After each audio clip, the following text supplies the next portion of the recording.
your biggest fear is someone finding out you're not a real developer, keep watching. This video is for you. I'm Anto, I'm a software engineer, and despite my ADHD, I managed to build a successful career in tech. In this YouTube channel, I'm documenting my journey to solopreneurship. So if you're interested in ADHD, software engineering, solopreneurship, consider subscribing. So I wanted to make this video to help all the junior engineers, but in some cases, I think not just the junior engineers, also the senior engineers may experience similar things. And my intention is to leave you with 3 actionable strategies that you can put in place to feel immediately better. So let's start with what is the imposter syndrome. So the imposter syndrome is the feeling that you're not actually good enough at what you're doing. So it's not just in software engineering, it's in general. And sometimes even you have skills and you have a track record of success, you still believe that everything was accidental and you don't really deserve that. So it's quite common, especially in our field, in software development. And I remember clearly, so this is my personal experience, I remember clearly my first job when I started, I was always worried of not being enough, on not knowing enough, and I was looking at all my senior colleagues, and whenever I was looking at them, I felt I'm never gonna be as good as they are, and they don't know, they say that I did a good job, but only because they don't know how many mistakes I did before to achieve that. So, and my perception completely changed during a one-to-one with the senior engineer when he told me that he felt exactly the same when was comparing himself to the principal engineer. So I think this is the first step that is very important. If you are at the beginning of your career, understanding that this is natural and will keep happening will immediately alleviate you. And the other thing I want to mention is that if you have imposter syndrome, it's actually not a bad thing. So there is, on one side we have imposter syndrome, on the other side we have the so-called Dunning-Kruger Effect. And if you look at this curve, on the axis we have confidence and competence. And as you can see, at the beginning, when your competence is very low, most of the people will have this incredibly high confidence where they think, okay, I know everything about this programming language just because I did the Hello World application, right? Or I spend a little bit of time. But then with more experience, you start to realize how deep is that specific field, and then you start to feel, okay, I don't know enough, and you have this curve going down where you feel lost, and where despite you being improving in terms of competence, you keep getting better and better. You almost never reach the confidence that you had at the beginning. And this is telling you that if you feel inadequate, is perfectly normal, and you are just learning. You may not know how close you are to being a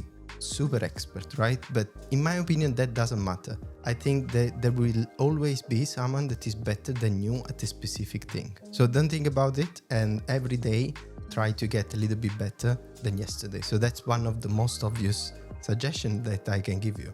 The other thing is, I want to analyze why it's so common with software engineers. I think it's common because there are 3 main elements. So the first one is the rapid changing technologies. We have technologies released every day. So we may have tens or hundreds of new technologies released in a short period of time. And we also need to make sure we carefully choose which one we want to learn. It's impossible to learn all of them. And if we change company, we are going to end up with a set of technology that we are not comfortable with, and we have to learn. So that's when our imposter syndrome will start again. The other thing is pressure to keep learning while delivering. So most of the time, we don't have allocated time to learn. There is an expectation that we will learn as part of our own journey, and at the same time, they don't pay us for learning, they pay us for delivering stuff. So we need to make sure we are doing our job while learning. So that balance is very important. And this is also one of the few industries where learning is constant. So you never stop learning. And to be honest, sometimes it's a little bit exhausting. You just finish to master one topic that 3 more are out. So deal with it because it's part of the nature of the job. And then finally, the comparison to the expert peers. And we are constantly comparing ourselves to others, but we also need to consider that others have different experiences and they may not know all the things that we know. So it's important that we acknowledge these three things. In addition, if you have ADHD like myself, you are going to be particularly vulnerable. ADHD can cause difficulty to focus, organize, and time management. And all these things can amplify the feelings of self-doubt and inadequacy. If you suspect that's part of your experience, check my other video about 5 signs that your productivity struggles may actually be ADHD. You can find the link up here.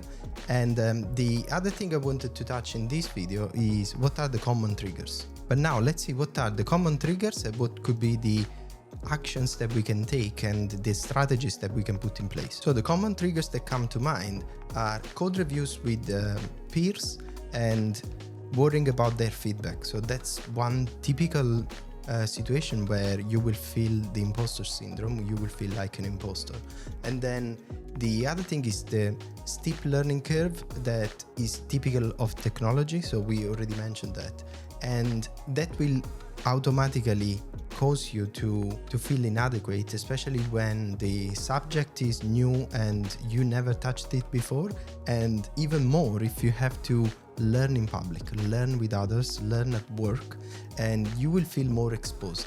The other thing is the online comparison. If you watch a YouTube video of someone doing or coding in a specific language that you are not familiar with, that may feel intimidating because they look perfect. Obviously, don't forget, there is editing, or they trained for years on that specific thing. That's why they're doing a video. So relax, don't stress too much. And finally, forgetting a simple concept. So you may end up, I don't know, you had a bad day or you're tired, and for one reason or another, you forget something that is pretty fundamental in your job, and that will trigger again. So that's, again, my suggestion is always analyze the things and try to not stress too much. But now let's see what are the strategies that we can put in place. I think there are 3 main strategies. I suggest one, to celebrate the wins. So every time you do something, keep a success log. So keep writing about what you have achieved, what was good. One, this is a good habit to have, especially because during the year you have to do your appraisal, and there will be a review where your manager will probably ask you, what do you think? Have you achieved your goals? What did you learn this year?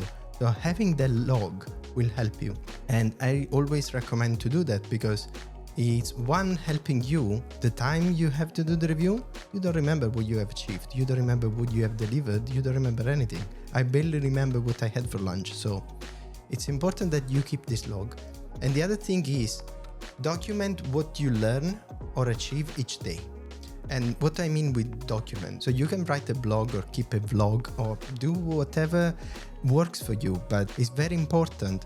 And this doesn't have to be public, can also be inside your organization. So most of the platforms that we use, that I used in all the company that I worked with, they all have some sort of blogging system internally where you can write articles that can be useful for others. So keep doing that because that will help you boost your self-esteem, will also help you understand and evaluate, actually practically see what you have done. So when you go in that area of the website where you see all the articles that you have written, they will compound over time, so you will feel better and better, and that will work as a testament for yourself, not for others, because the only one that is doubting about you, it's you. And the second thing is seek for accountability. So pairing with a colleague or having a small community, can be again internal in your organization or external.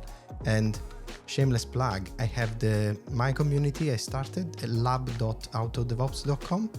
That's a place where you can share your code, you can share your examples or your experiences, and you can get feedback from other people.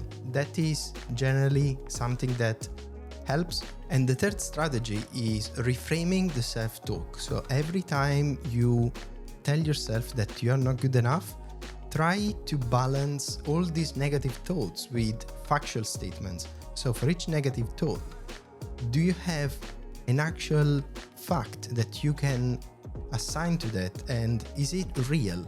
So check with others. And for me, talking with other people, they can be colleagues or they can be mentors, is very important. So in our industry, you can easily find colleagues that are willing to mentor you, or you can even go and pay for a coach that will tell you and encourage you and ask you the right questions, because most of the time it's important to have someone else breaking their own narrative with their own questions. In the end, they will just ask simple questions and we have to answer, and our answer will reinforce our understanding of ourselves and will validate if we are really an imposter or not. Cool, I thank you so much for watching this video. If you found this helpful, consider subscribing or give it a like, and feel free to share your own experiences about imposter syndrome down in the comment. I will be super happy to read it and will be also useful for other people watching this video.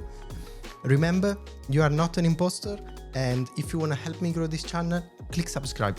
Don't forget. Bye.